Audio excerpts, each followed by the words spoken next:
Delhi government అన్ని హాస్పిటల్స్ని alert చేసింది, ఎన్ని వీలవుతే అన్ని బెడ్స్ని అరేంజ్ చేయమని.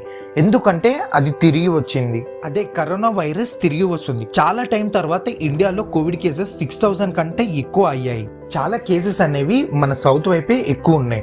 ఇంకా కేరళలో అయితే చాలా విపరీతంగా స్ప్రెడ్ అవుతుంది.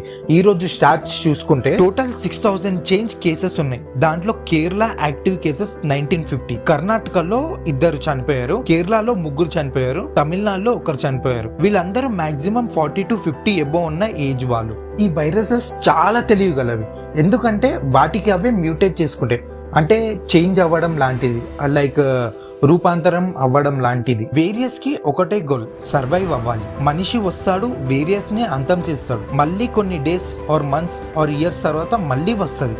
కరోనా వైరస్ అనేది పోలేదు, అది మన మధ్యనే ఉంది, కానీ ఇప్పుడు ఫుల్ ఫోర్స్గా వస్తుంది. జాగ్రత్తగా ఉండండి.